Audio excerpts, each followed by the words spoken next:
하나님 아버지 감사합니다. 한 주간 저희와 함께 해주시고 보살펴 주시고 우리가 주님 곁을 떠나지 않게 지켜주셔서 감사드립니다. 이 시간 마음의 무게를 지니고 나온 성도들이 있다면, 그리고 심신이 연약한 지체들이 있다면 그들을 위로해 주시고 그들을 강건하게 붙들어 주시옵소서. 주님, 저희의 마음을 정화시켜 주시옵소서. 우리의 불순한 마음을 깨끗하게 해주셔서 온전히 주님에게 예배를 드릴 수 있도록 허락해 주시옵소서. 주님, 우리 각자가 예배를 드리는 시간이 다르고 서로 멀리 떨어져 있지만 시간과 공간을 초월하시는 주님, 이곳에 임재해 주시옵소서. 오직 주님만이 계시는 예배가 될 수 있도록 함께 해 주시옵소서. 모든 말씀 예수 그리스도 이름으로 기도드렸사옵나이다. 아멘.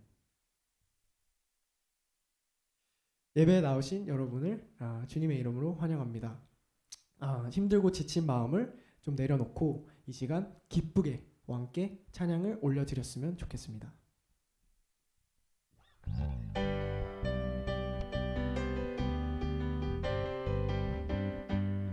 기뻐하며 왕께 노래 부르리, 소리 높여 할렐루야 부르리. 주님 앞에 나와 찬양 드리며 우리 주님과 함께 기뻐하리라. 다시 한번 기뻐하며 함께 노래 부르리, 소리 높여 할렐루야 부르리.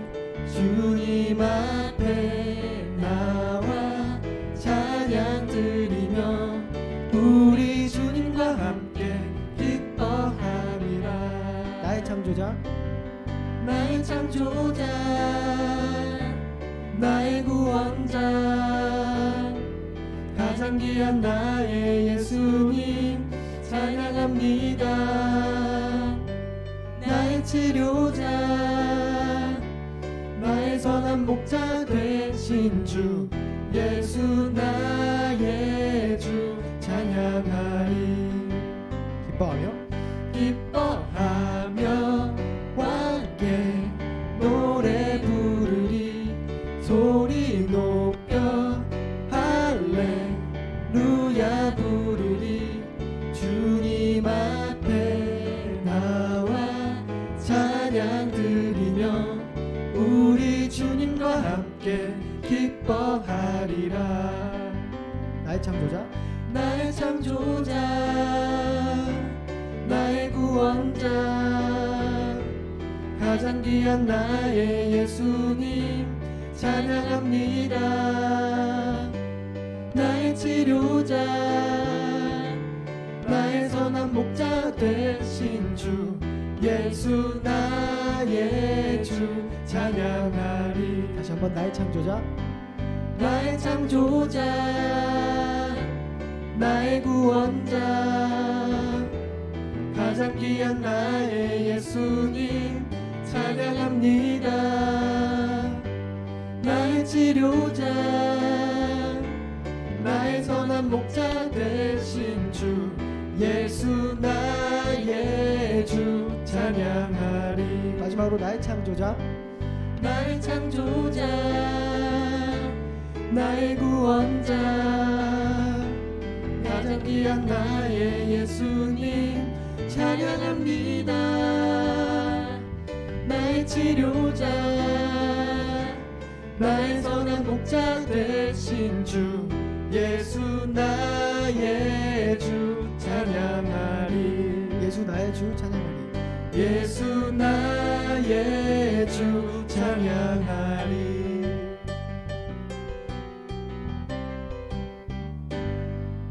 아멘.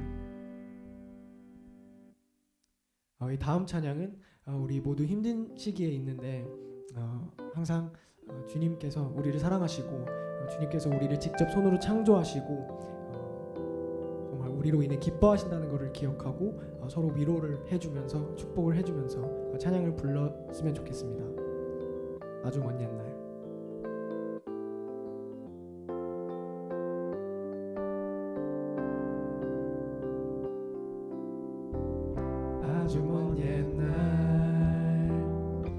하늘에서는 당신을 향한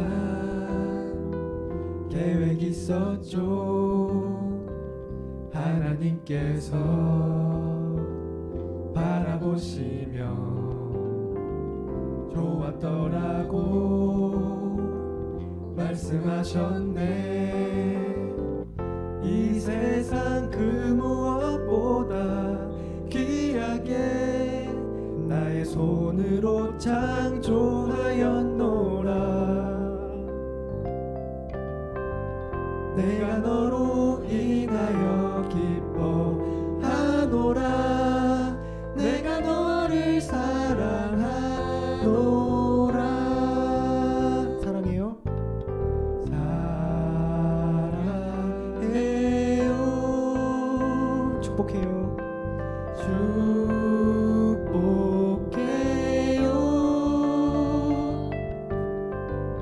당신의 마음에 우리의 사랑을 드려요. 다시 한번. 아주 먼 옛날, 아주 먼 옛날 하늘에서는 당신을 향한 계획이 있었죠. 하나님께서 바라보시며 좋았더라고 말씀하셨네. 이 세상 그 무엇보다 귀하게 나의 손으로 창조하였노라. 내가 너로 인하여 기뻐하노라. 내가 너를 사랑하노라. 사랑해요. 사랑해요.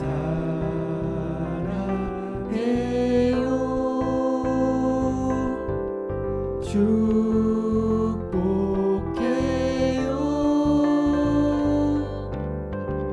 당신의 마음에 우리의 사랑을 드려요. 다시 한번. 사랑해요. 사랑해요.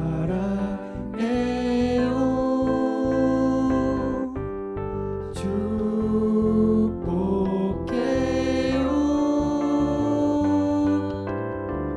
당신의 마음에 우리의 사랑을 드려요. 사랑을 드려요. 사랑을 드려요.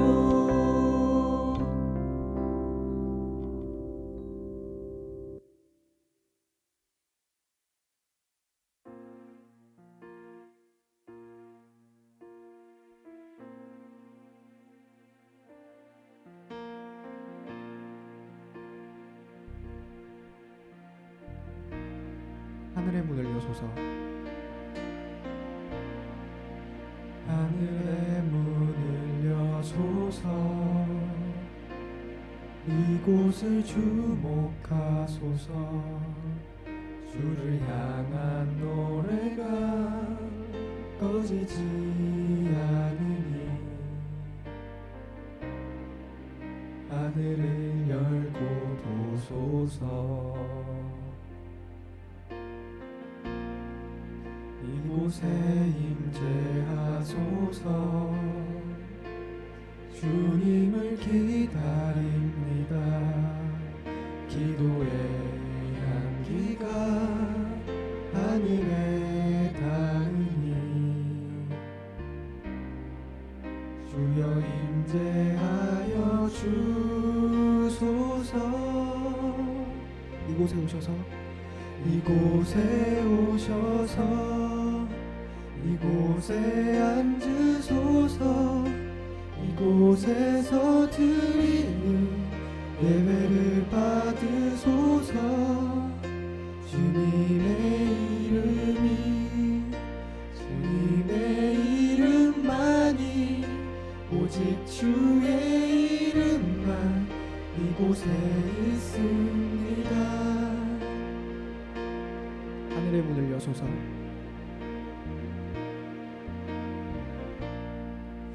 하늘의 문을 여소서. 이곳을 주목하소서. 주를 향한 노래가 꺼지지 않으니 하늘을 열고 보소서. 이곳에 임재하소서. 이곳에 임재하소서. 주님을 기다립니다. 기도의 향기가 하늘에 닿으니 주여 임재하여 주소서. 이곳에 오셔서. 이곳에 오셔서. 이곳에 앉으소서. 이곳에서 드리는 예배를 받으소서.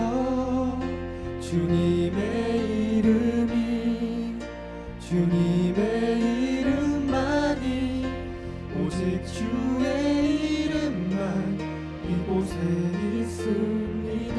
다시 한번 이곳에 오셔서. 이곳에 오셔서. 이곳에 앉으소서. 이곳에서 드리는 예배를 받으소서. 주님의 이름이 주님의 이름만이 오직 주의 이름만 이곳에 있습니다.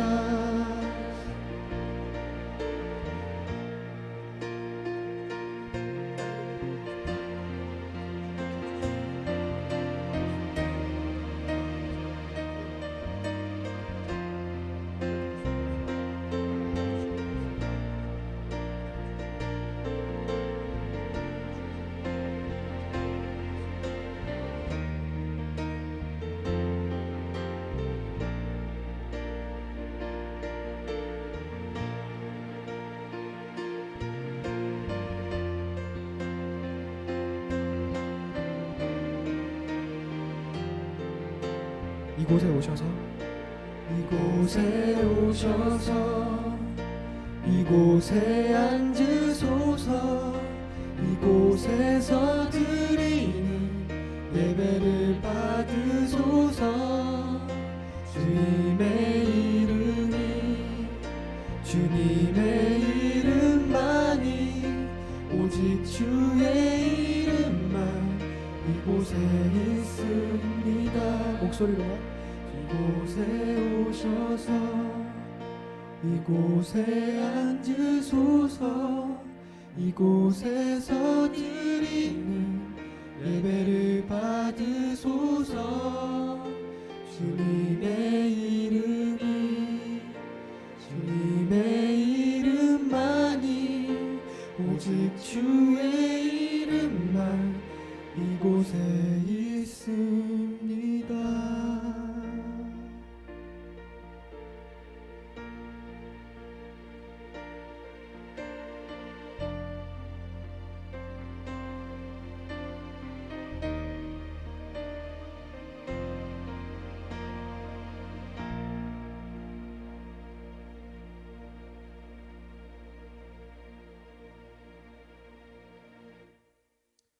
이 시간 기도로 예배의 자리로 나아가겠습니다.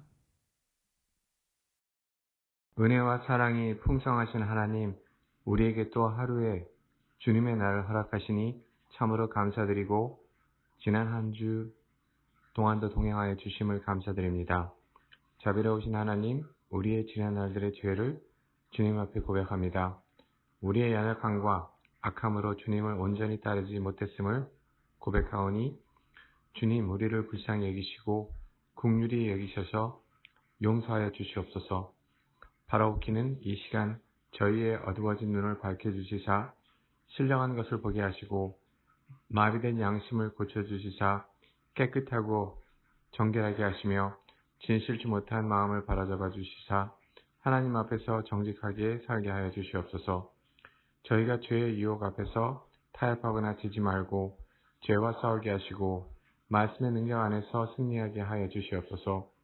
그리하여 시냇가에 심은 나무가 시절을 따라 과실을 맺으며 그 잎사귀가 마르지 아니한 같이 주님을 의지하는 저희들의 삶이 주님께서 채워주시는 은혜로 만족함을 얻는 복된 삶이 되게 인도하옵소서. 치유와 회복의 하나님, 또다시 창궐하려 하는 신종 코로나 바이러스를 물리쳐 주시옵소서.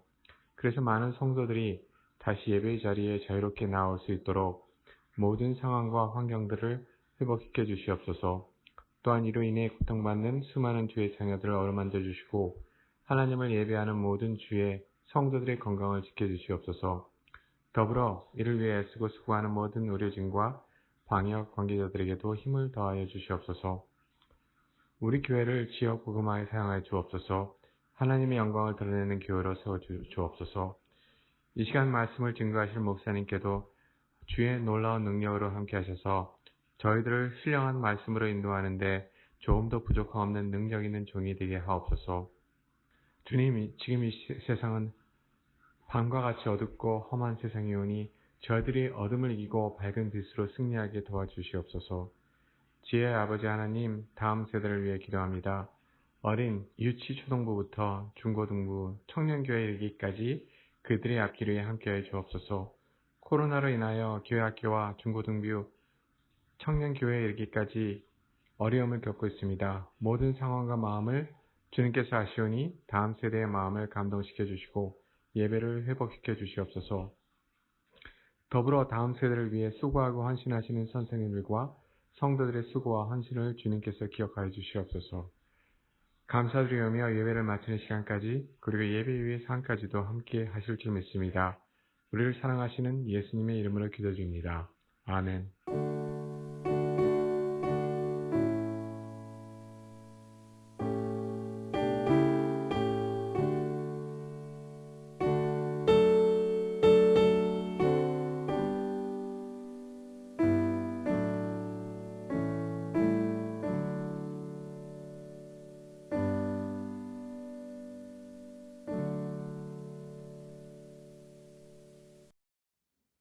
교회 소식입니다. 예배에 참석하신 모든 분들을 주님의 이름으로 환영합니다. 아래의 기도 제목을 두고 온 성도가 한마음으로 기도하여 주시기 바랍니다. 주일 예배는 기존과 같이 12시 45분부터 온라인으로 드려집니다. 헌금은 수표나 온라인 헌금 사이트를 통해 보내주시기 바랍니다. 예 결산을 위해 수고해 주시는 위원분들께 감사드립니다. 오늘 주일 예배 후 2시 15분부터 줌으로 공동의회가 있습니다. 예 결산과 유재현 장로 취임에 관해 다루오니 많은 참석 부탁드립니다. 다음 주일은 성탄주일로 드리게 되며 호산나 찬양대에 찬양이 있습니다. 다음 주는 비전센터 헌금이 있습니다. 가을 학기 종강을 맞아 기훈 목장 모임은 방학을 가지게 됩니다. 하나님께 영광 돌리며 수고해 주신 모든 분들께 감사드립니다. 크리스마스 당일은 가정별로 예배를 드릴 수 있기 바랍니다. 가정 예배 순서는 이메일로 안내드리겠습니다. 송구영신 예배는 12월 31일 저녁 11시 줌으로 함께 드리도록 하겠습니다. 줌을 통해 소식들과 인사를 나눌 목장들은 영상이나 사진을 안성우 장로님께 보내주시기 바랍니다. 2021년 NIBC가 온라인으로 진행되오니 기도와 많은 참여 부탁드리며 인원 파악과 준비를 위해 가급적 빠른 시일 내에 등록해 주시면 감사하겠습니다. 성경일독 3기에 지원하실 분들을 모집합니다. 연락은 담임 목사님께 부탁드립니다. 매주 토요일 중고등부가 큐티 나눔과 기도 시간을 가집니다.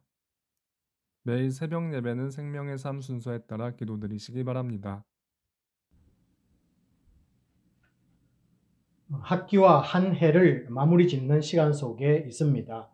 다들 분주하실 텐데요. 하나님께 먼저 감사를 올려드리고 주 안에서 잘 마무리되기를 기도합니다. 기훈 목장도 지난주에 이제 방학을 맞이했습니다. 수고해 주신 우리 목장 직위님들께 감사를 드리고 또 함께 해준 우리 성도님들께도 이 자리를 빌려서 또한 감사를 드립니다. 방학 동안에 좋은 친교가 이루어질 줄로 믿습니다. 예배를 마친 후에 우리 공동회의가 있는데요. 다들 참석해 주셔서 안건들이 잘 마무리될 수 있도록 동참해 주시기를 부탁드립니다. 오늘 주시는 말씀은 에베소서 4장 17절에서 24절 말씀입니다.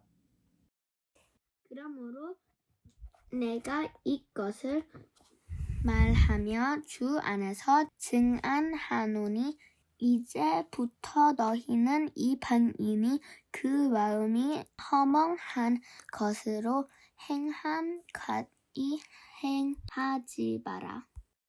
그들의 총명이 어두워지고 그들 가운데 있는 무지함과 그들의 마음이 굳어짐으로 말미암아 하나님의 생명에서 떠나 있도다.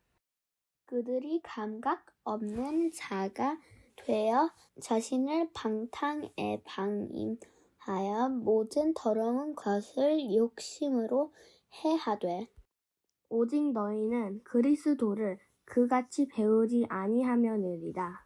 진리가 예수 안에 있는 것 같이 너희가 참으로 그에게서 듣고 또한 그 안에서 가르침을 받았을진대. 너희는 유혹의 욕심을 따라 썩어져 가는 구습을 따르는 옛 사람을 버리고 오직 너희의 심령이 새롭게 되어 하나님을 따라 의와 진리에 거룩함으로 지으심을 받은 새 사람을 입으라.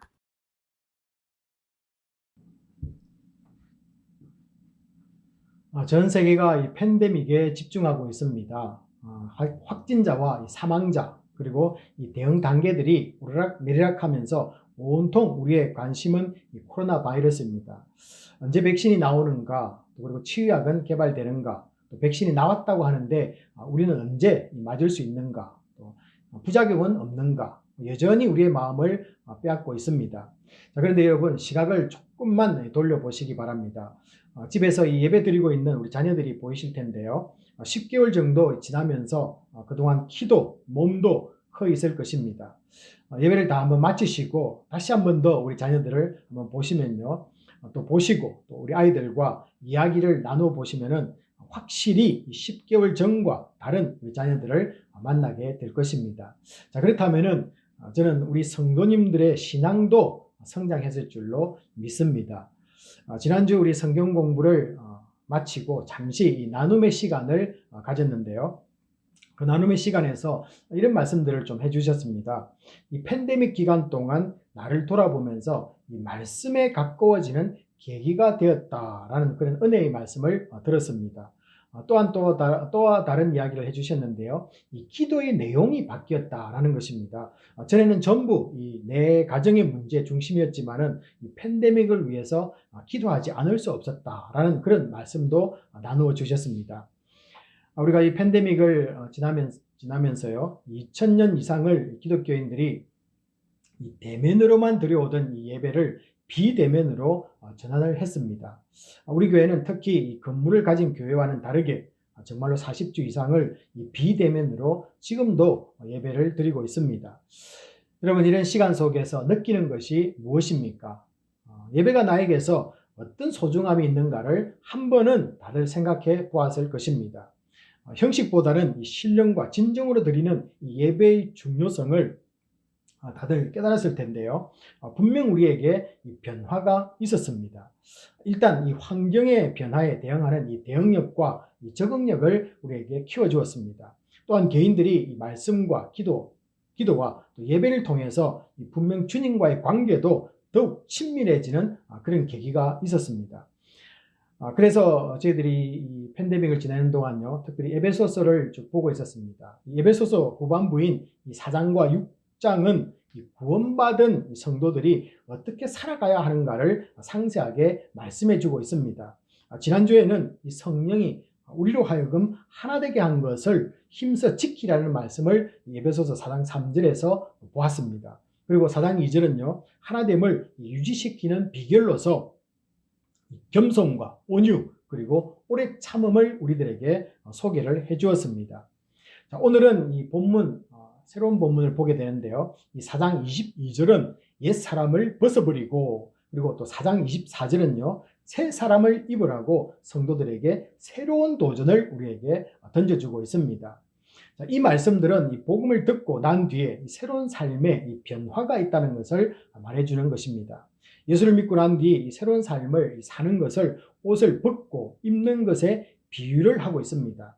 이 의미를 좀 더 잘 이해하기 위해서는요, 이 사도 바울이 다른 곳에서는 어떻게 이 옷을 벗고 입는가를 어떤 용례로서 쓰고 있는가를 한번 살펴보도록 하겠습니다. 이 바울 사도는 갈라디아서 3장 27절에 보시면요, 누구든지 그리스도와 합하기 위하여 세례를 받는 자는 그리스도로 옷 입었느니라 라고 말하고 있습니다. 이 말씀을 비추어 보면은 첫째는 죄로 인해서 하나님의 형상을 잃어버린 이 옛사람이 그리스도 안에서 거듭난 새 사람이 된다는 것을 말할 때 이 옷을 벗고 옷을 입는다라는 이 표현을 사용하고 있다는 것입니다. 둘째는 로마서 13장 12절에 우리가 어둠의 일을 벗고 빛의 갑옷을 입자라고 말하는 것과 또 로마서 13장 14절에 오직 주 예수 그리스도로 옷 입고 정욕을 위하여 육신의 일을 도모하지 말라는 이 말씀을 또한 보게 됩니다. 회개하고 옛 생활에서 돌아선 거듭난 이 성도들이 다시 그들의 옛 생활을 되풀이하려는 육체적인 본성을 버리라는 그런 의미에서 이 말씀을 쓰고 있다라는 것입니다. 그래서 예수를 믿고 의롭다함을 받은 성도는 이제 참된 영적 변화를 갈망하기 시작합니다. 인간적 욕망을 부인하며 또 성령의 인도함을 따라 산다는 그런 뜻이 되겠죠. 자, 간단히 말하면은 예수를 믿었으니 새 사람이 되라는 것입니다. 자, 그런데 오늘 이 본문 4장 22절과 24절을 좀 자세히 보면요, 옷을 입으라, 옷을 벗고 입는 것이 아니라 옛 사람을 벗어버리고 새 사람을 입으라고 말하고 있습니다. 여러분, 새 옷은 사면은 낡고 떨어진 것은 벗고 새로 사온 것을 입게 됩니다. 자, 그런데 이 구절에서 사용된 이 표현은요, 사람에게는 좀 적합해 보이지가 않습니다. 하지만은 그런 표현을 사용하는 이유가 분명히 있을 것입니다. 자, 분명 그 표현이 새롭게 된 그리스도인의 삶을 설명하는데 가장 적합하기에 의도적으로 이 사도 바울이 그 표현을 쓰고 있을 것이다, 이렇게 보고 있습니다. 자, 먼저 이 벗고 입는다는 의미는요, 아무리 오래 입었던 옷이긴 하지만은 과감히 버린다, 또 결별한다는 그런 의미를 우리에게 주고 있습니다. 자, 그러므로 이 구원받는 것, 거듭나는 것, 그리고 주의 제자가 되는 것, 그리고 성도의 삶은 이전의 삶과 단절을 나타내주고 있다라는 것입니다. 예수를 아는 것은 지금까지 살아왔던 것과는 전혀 차원이 다른 새로운 삶의 시작이라는 것도 우리에게 소개를 하고 있습니다. 내가 알고 있던 그 모든 것이 배설물처럼 버릴 수 있는 용기와 결단이 필요한 것을 말해주고 있는 것입니다. 또한 우리 자녀들이 쑥쑥 자라면서 입고 있던 이 헌옷을 벗고 새 것으로 갈아입습니다. 4장 15절 보시면요, 그런 표현이 나오는데 자란다라는 말씀으로 보아서 이 거듭난 삶은 주 안에서 나라는 존재의 확실한 이 변화와 함께 동시에 주 안에서 새로운 성장을 경험하게 된다는 것을 말씀해주고 있는 것입니다. 자, 그러므로 이 벗고 입는다는 이 표현은요, 우리 신앙이 성장하고 성숙한다는 것을 전제로 해서 이 사도 바울은 이 표현을 우리에게 사용하고 있다라는 것입니다. 자, 성도는 주 안에서 나이에 상관없이 자라는 사람들입니다. 그래서 여러분, 우리가 나이 따질 필요가 없는 거죠. 우리는 늘 주님에게 가는 그 순간까지 성장하고 성숙해 가는 사람이다, 자라나는 사람이다라는 것입니다. 성도는 이 주 안에서 자라나는 모습을요, 이 4장 13절에서는 그리스도의 장성한 분량이 충만한 데까지 이르는 성도의 영적 성숙의 목표를 우리에게 주고 있습니다. 그래서 우리는 어디까지 가야 됩니까? 4장 13절에서 말하는 이 예수 그리스도의 장성한 분량, 그것이 우리의 목표이다 라고 이렇게 사도 바울은 소개를 하고 있습니다. 자, 그렇다면 이 목표들을 다들 우리 성도님들은 가지고 계시는지요? 이 사도 바울은 이 4장에서 예수 믿기 전과 후의 모습, 우리의 모습을 잘 비교를 해주고 있습니다. 먼저 이 그리스도 없이 지냈던 이전의 삶을 이 4장 17절과 19절에서 먼저 보여주고 있는데요. 예수가 없었던 모습을 말하는 이유는 무엇이냐면요, 다시 그곳으로 돌아가려는 이 마음을 이겨내라는 그런 의도입니다. 너희들 돌아가서는 안 돼. 이겨내야 돼. 라는 것이죠. 그리고 또 과거의 나쁜 행실을 과감히 청산해야만 하는 이유이기도 합니다. 첫째로 우리가 버려야 될 것들을 이렇게 세 가지를 말씀하고 있는데요. 첫째는 이 4장 17절에서 이 구원받지 못한 이 옛사람의 마음은 아무런 가치 없는 헛된 것에 관심을 가지고 있다. 이렇게 소개를 해주고 있습니다. 아무런 유익도 주지 못하는 우상을 우리는 섬겼습니다. 행복이 여기 있다는 거짓된 사람들의 교훈을 따랐습니다. 천국에 소망 없이 무모하게 방황하면서 인생을 살았습니다. 저는 오늘 이 말씀, 이 4장 17절 말씀을 보면서 참 내 삶을 되돌아보면요. 너무나 이 말씀이 맞고 또 나의 고백처럼 이렇게 들려옵니다. 여러분들은 어떠신지요? 둘째로 이 4장 18절에서는요. 예수가 없는 옛사람의 모습을 이렇게 표현합니다. 예수가 없는 사람의 사고와 지혜는 어두움에 갇혀 있다. 이렇게 말하고 있습니다. 이 어두워진 지성은 지적 결핍이 아니라 불신앙으로 인한 영적 무지를 여기에서 말하는 것입니다. 예수 믿지 않는 분들이 지적으로 부족한 것이 아니라는 뜻이죠. 영적으로 어둡고 다르게 말하면요. 천국과 구원에 전혀 무관심하다라는 그런 뜻입니다. 그리고 이 거듭나지 않는 이성을 소유할 뿐이라는 것입니다. 그래서 이 거듭나지 않는 지성이라는 것은 무엇이냐면요.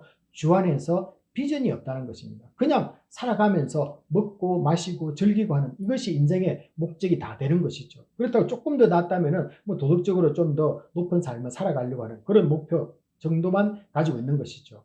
우리가 이 모든 것을 가지고 누리는 삶이 주님을 위해서 내가 살아야 되겠다는 이 주님이 주신 하늘로부터 받은 이 비전이 없는 삶을 우리는 거듭나지 않는 지성이다. 이렇게 우리가 표현할 수가 있겠습니다.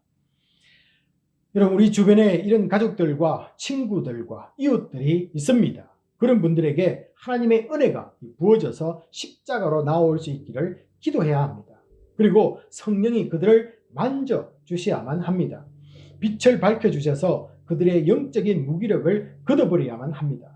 복음이 귀에 들려지고 예수를 이성이 아닌 이 믿음으로 볼 수 있도록 우리는 기도해야만 합니다. 이런 상태에 있는 사람은 또한 표현을 보시면요. 마음이 굳어져 있다. 이렇게 말하고 있습니다. 이 굳어짐이라는 것은요. 이 프로시스라는 그런 원어인데요. 이 뜻은 이 대리석보다 더 단단한 돌을 의미하는 이 프로스라는 어원에서 출발한 것입니다. 얼마나 이 마음이 굳어져 있으면 돌처럼 더 단단하다는 것입니다. 이 말씀을 들어도 이해도 안 되고 또 성령의 감동에도 이 자신의 의지를 복종시키지 않는다는 그런 의미가 들어있습니다. 그래서 아무리 그들에게 은혜가 되는 말씀을 복음을 들려주어도 그 자기의 의지를 복종시키지 않고 예수의 십자가 앞에 꿇어 엎드리지 않는다는 것입니다. 죄는 인간을 이렇게 만들어버리는 무서운 힘이 있다라는 것입니다. 결국 하나님을 떠난 인간은 이 허무와 이 죄 가운데 빠져서 뿌리가 잘린 나무가 되어버립니다. 생명에서 분리되어 있다라는 것입니다. 결국 인간은 하나님이 없을 때 마음이 허망해지고 17절이고요. 또 총명이 없어지고 18절 상반절입니다. 무지해지고 마음이 굳어져서 영원한 생명 가운데서 살 수밖에 없다는 사실을 18절에서 알려주고 있습니다. 자, 그러면은 이 마지막으로 4장 19절에서는요. 예수가 없어 실제로 드러나는 악한 모습을 또 하나 더 우리에게 이렇게 말해주고 있습니다. 이 자신의 타락한 상태를 감지조차 못하는 감각 없는 상태다. 이렇게 말하고 있습니다. 이것은요, 통제력을 상실하여서 원초적인 인간 욕구만을 추구하는 이 방탕한 인간이 되어버리는 것이죠. 남에게 피해를 줍니다. 시기와 질투와 또 사기, 이런 것들을 통해서, 그죠? 남에게 피해를 주고요. 또 다툼과 싸움, 전쟁을 통해서 남들에게, 이웃에게 희생을 줄 정도로 타락해버리고 말았다라는 것입니다. 자신이 저지르는 이 악에 대하여는 부끄러움도 느끼지 못합니다. 다른 사람을 전혀 고려하지 않는 극도의 이기주의에 빠지게 된다라는 것입니다. 게다가 이 도덕적으로 나아지려는 소망도 갖지 못하는 상태가 되어버립니다. 이런 삶은 가난하고 못 배운 사회에서 더 일어나는 것이 아니라는 사실이 더욱 우리를 놀라게 만든다는 것입니다. 우리가 생각할 때는 못 배우고 가난한 사람들은 그렇게 살 거야 라고 우리가 생각하는데요. 그게 아니라는 것이죠. 자, 왜 그러냐면요. 지금 우리들과 같이 당시에 많은 것을 누리고 이 지적 수준들이 높았던 이 로마 사회에서 일어난 일이라는 것입니다. 놀랍지 않습니까? 성적 부도덕이 범람했습니다. 예술의 음란함은 이 성에 대한 탐닉을 추구해가는 사회가 되었습니다. 죄는 인간의 정신과 삶을 점점점 타락시켰습니다. 선한 것, 그리고 옳은 것, 이 참된 진리를 혼돈으로 몰아갔고 도덕적으로 그들은 무너져 갔습니다. 영적으로 어둡고 무감각한 마음과 정신들이 이 하나님의 사랑과 진리에 민감해질 수 있도록 이 시대의 우리가 살고 있는 이 시대의 예술과 문화, 정신세계를 위해서 우리는 기도해야만 합니다. 세상의 가치관이 우리의 공동체와 가정의 가치관과 도덕적 기준으로 규정짓지 못하도록 우리는 기도해야만 합니다. 말씀만이 이 삶의 지침이 되도록 우리는 기도하는데 열심을 다해야만 합니다. 교회가 세상의 도덕적 기준을 제시할 수 있는 이 권위를 유지하는 곳이 될 수 있도록 여러분 기도하시기 바랍니다. 교회와 성도의 가정이 성경적 세계관을 세워나가고 또 가르치는 장소가 되어야만 합니다. 밀려드는 이 세상의 가치관에 교회 공동체와 믿음의 가정과 우리 자녀들이 무너지지 않도록 해야만 합니다. 견디고 싸울 수 있는 힘을 가질 수 있어야만 하는 것이죠. 제가 이렇게 말씀을 드렸는데요. 자, 그렇다면 왜 세상이 아닌 우리 교회가 그 일을 해야만 하는가 하는 그 이유입니다. 그 이유는요. 진리와 생명을 우리 속에 갖고 있기 때문에 그렇습니다. 우리가 갖고 있기 때문에 그렇다는 것이죠. 세상은 그것을 소유하고 있지 않습니다. 자, 바울은 이 4장 19절에서 이방인들을 지칭하는 그들과 구별짓기 위해서 4장 20절에서는요, 성도들을 뭐라고 부릅니까? 너희라고 부릅니다. 그래서 그들과 너희라는 대조를 보이고 있습니다. 세상과 구별이 없으면 성도가 아닙니다. 말씀에 기초한 세상과 다른 성경적 가치관을 우리는 품고 있어야만 된다는 것입니다. 예수 없는 삶에 대해 마무리를 지었습니다. 이어서 이 그리스도를 알고 진리를 따르는 성도에 대해서 이제 바울이 말씀을 시작하게 되는데요. 사실 이 4장 20절은요, 어떻게 시작하냐면은 우리가 읽고 있는 이 성전은 오직 너희는 이렇게 시작되고 있는데 이 원어를 보시면은 그렇게 되어 있지 않고요. 그러나 너희는 이렇게 원문이 시작됩니다. 그러니까 앞의 내용들과 전혀 반대말을 하고 있다는 것을 접속사 그러나라고 이렇게 시작을 하는 것이죠. 그러나 너희는 이중 옛사람과는 다르게 새 사람이 옷을 입고 살아가는 그런 뜻이 정확하게 전달되는 것입니다. 예수가 없는 것과 있는 것의 대조를 위해서 그러나라는 접속사를 넣고 있습니다. 그리스도의 가르침을 상기시킵니다. 우리가 가진 것은 세상이 줄 수 없는 그리스도에게서 배운 것이라는 것을 분명하게 말씀을 해주고 있습니다. 결국 우리가 배워야 할 대상은 훌륭한 선생님도 세상도 아니라는 것입니다. 21절은요. 오직 진리이신 예수 그리스도뿐이라고 선포를 하고 있습니다. 이제 복음을 듣고 구원받은 사람이라면 한 가지 요구되는 것을 강하게 말해줍니다. 22절에서 그것은요. 옛사람을 벗어버리라는 것입니다. 옛사람을 벗어버리라. 여러분, 이 옛사람이 무엇입니까? 오늘 본문 22절에서는요. 이 옛사람을 욕심에 따라 썩어져 가는 것을 따르는 것이다 라고 분명하게 말해주는 것입니다. 우리 욕심에 따라서 옛날 것을 썩어져 가는 것을 그것을 따라가는 것, 그것이 그 옛사람이다. 그래서 이것을 단절시키라, 벗어버리라는 것이죠. 자, 그리고 또 골로새서 3장 8절부터 10절에서는요. 이 옛사람을 어떻게 표현하고 있냐면요. 분노와 격분, 그리고 악의와 비방, 그리고 입술의 부끄러운 말, 거짓말이라고 이렇게 말하고 있습니다. 이것을 벗어버린다라는 것은 이런 것들로부터 떠나는 삶이다라는 것이죠. 그래서 우리에게 이 분노와 격분, 악의와 비방, 그리고 입술에 부끄러운 말, 거짓말들이 있다면 이것으로부터 떠나는 삶이 요구된다라는 것입니다. 그래서 주를 닮아가는 삶의 변화가 우리 속에서 일어났다라는 것이죠. 거듭난 사람에게는 이 두 가지의 실제 변화가 따르게 됩니다. 먼저 23절은요. 우리의 내적 변화인 심령이 새롭게 되는 것을 소개를 하고 있습니다. 우리 마음과 생각과 영이 새로워지니 그 다음에 두 번째는요, 행동도 달라진다라는 것입니다. 이 모습을 24절은 이렇게 소개하고 있습니다. 하나님을 따라 의와 진리의 거룩함으로 지으심을 받은 새 사람이라고 우리의 정체성을 말씀해 주고 있습니다. 그들은요, 이렇게 변화된 사람은 매일 하나님을 말씀과 기도와 찬양으로 하나님을 만나기를 원합니다. 나를 거짓되고 부패하게 만드는 유혹을 떨쳐버리고 거룩한 삶이 매일 자리 잡기 시작한다라는 것이죠.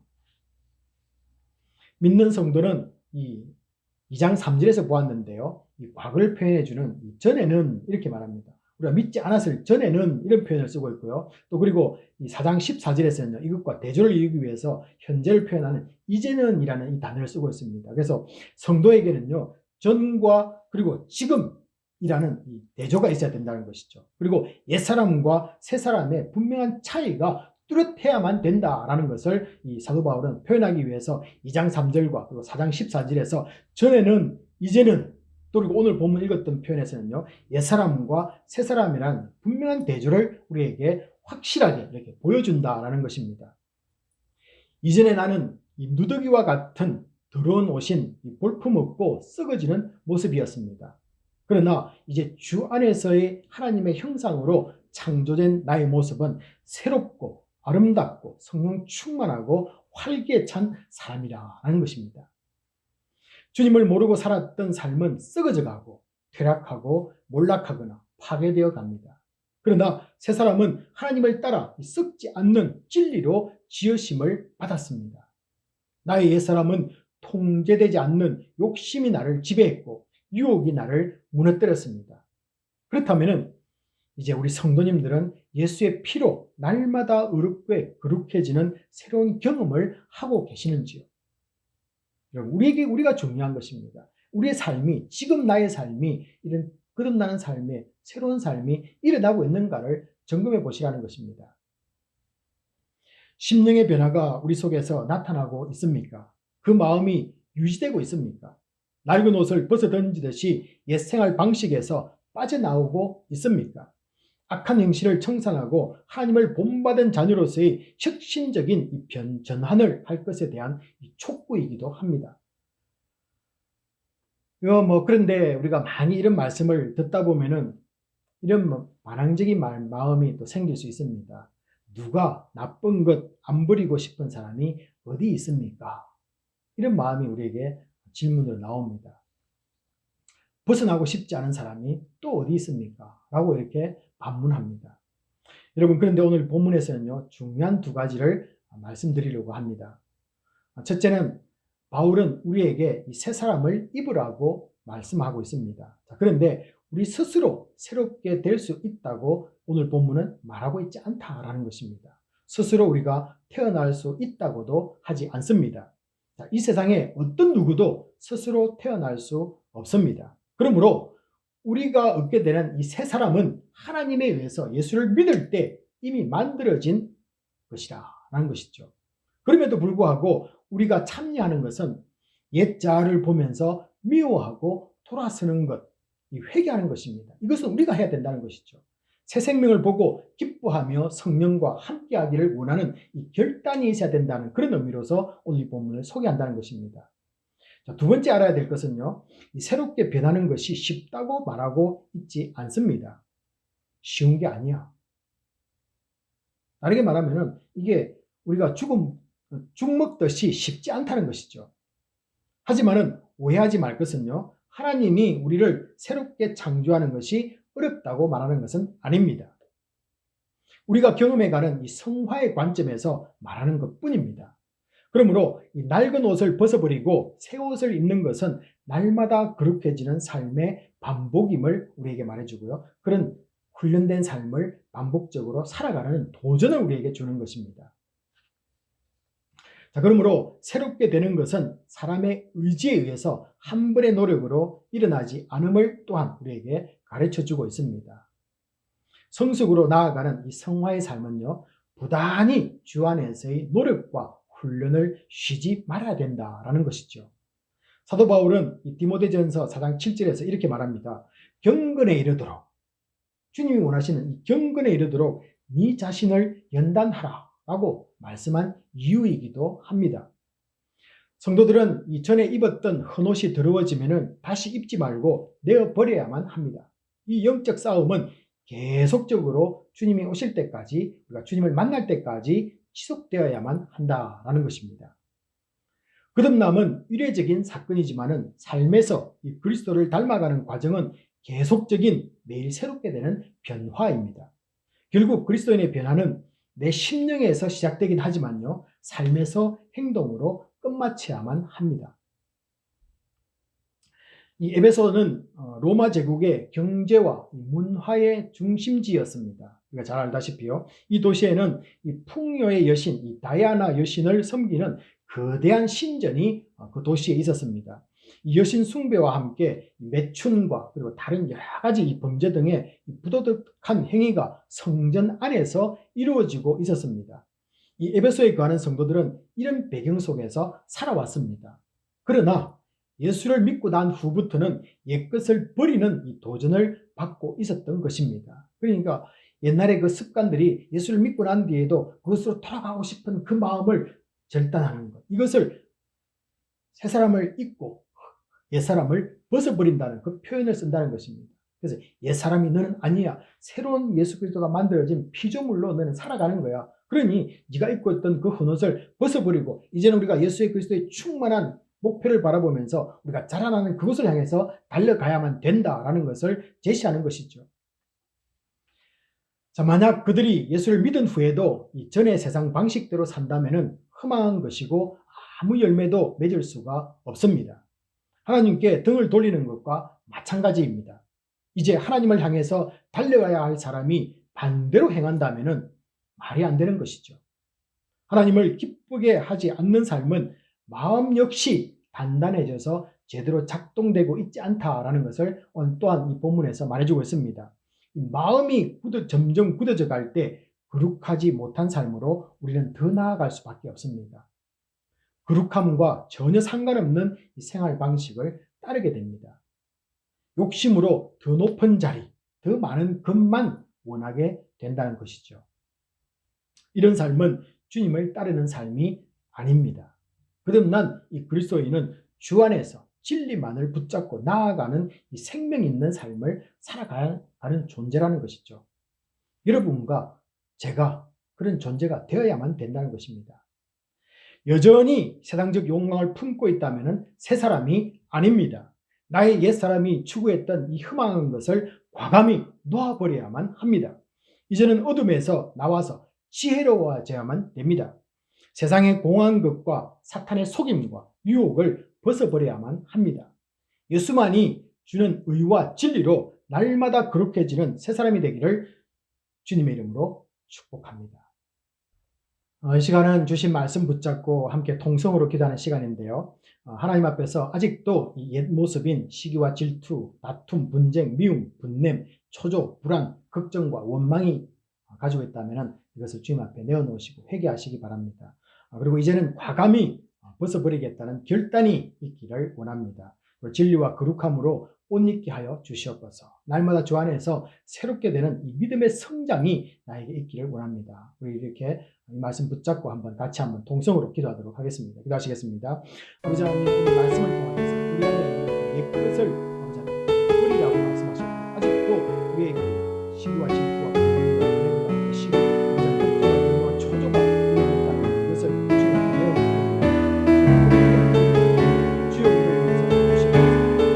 주님이 강한 산성이 되어주시고 우리의 빛이 되어주시고 우리 여전히 어둠 가운데 이제는 남자는 새로운 마음으로 주님 나아가는 결단과 해주시고 이상한 미래를 우리에게 생각하며 주님을 붙잡는 새로운 삶이 주님의 성령으로 주님께 역사하여 주시옵시고 새로운 믿음으로 주시옵소서.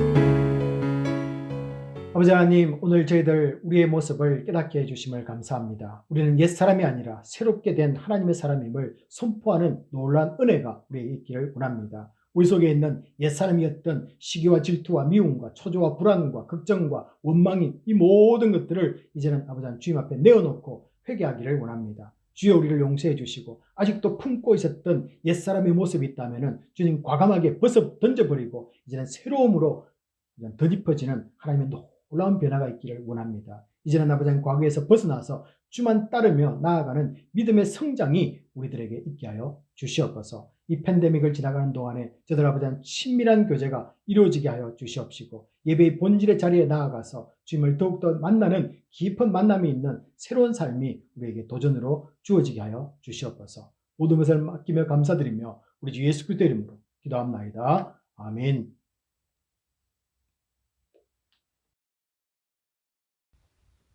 있는 자리에서 모두 일어나 본 기도와 축도로 예배를 마치도록 하겠습니다. 한 해를 마무리 짓는 시간입니다. 팬데믹 가운데도 강건함으로 지켜주시고 어려운 형편 가운데도 예배를 드릴 수 있게 은혜 주신 것 감사를 드립니다. 이 예배를 받아주시고 드리는 물질 주님 나라 위에 사용되게 하여 주시옵소서. 주위에 많은 분들이 어려워하고 구제의 손길이 필요한 곳들이 우리 주변에 많습니다. 선교사님들의 사역에 기름 부어주시고 복음 전파가 멈추지 않도록 역사하여 주시옵소서. 드린 손길들을 기억하시고 복의 복을 더하여 주시옵소서. 지금은 우리 주 예수 그리스도의 은혜와 지극하신 하나님의 사랑하심과 성령님의 감동감화 위로하심이 우리들의 악한 죄된 모습을 과감히 벗어버리고 주 안에서 날마다 새로움으로 덧입기를 원하는 모든 심령들 위해 지금부터 영원까지 함께 있을지어다.